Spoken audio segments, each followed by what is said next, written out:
এবারে স্যাফলন কোরবানির হাট আপডেট।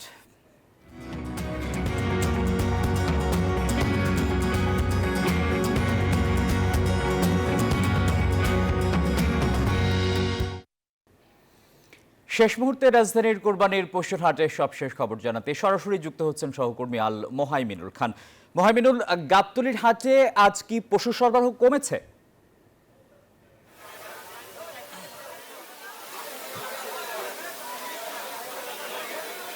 ধন্যবাদ আপনাকে। আমি কিন্তু এই মুহূর্তে আছি গাবতলীর কোরবানি পশুর হাটে।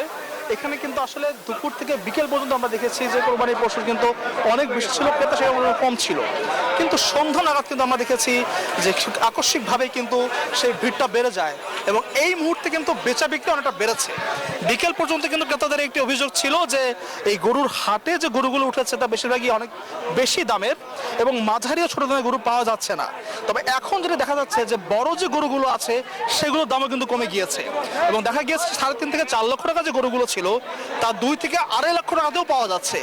এমনকি 2 থেকে 2.5 লাখ টাকা যে গরুগুলো ছিল তা 1.5 থেকে 1,80,000 মধ্যে পাওয়া যাচ্ছে। সেই হিসাবে যাদের অভিযোগ ছিল যে মাঝারি বা ছোট গরু পাওয়া যাচ্ছে না, তারা কিন্তু সেই মাঝারি বাজেটেই গরু পাচ্ছেন, কিনছেন এবং যারা একটু বেশি বাজেট 3 থেকে 4 লক্ষ টাকার বাজেট, তারা কিন্তু সেই গরুগুলো দুটো করে কিনছেন।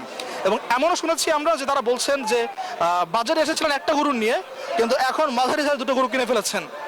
তবে এখনো যেগুলো 5 থেকে 6 লক্ষ টাকার গরুগুলো রয়েছে সেগুলো কিন্তু বিক্রি হয়নি এবং বড় গরু যেগুলো আসলে অনেক বেশি দাম সেগুলো কিন্তু গলার কাটা হয়ে দাঁড়িয়েছে বিক্রেতাদের। তারা বলছেন যে ক্রেতারা কেউ কিন্তু তাদের চাহিদার মতো দাম বলছেন না বলে তারা গরুগুলো ছাড়ছেন না।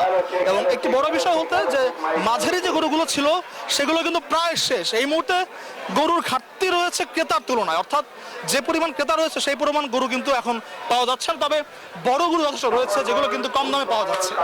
গাবতলীর হাট থেকে এই ছিল আমার কাছে এখন পর্যন্ত সর্বশেষ তথ্য। মোহাইমিনুল, আপনাকে ধন্যবাদ। জীবনে প্রতিদিন প্রতি মুহূর্তে জীবাণুমুক্ত থাকার কন্ট্রোল হাতে রাখি বলেই আমরা নিশ্চিন্ত। স্যাভলন, জীবাণুমুক্ত প্রতিদিন।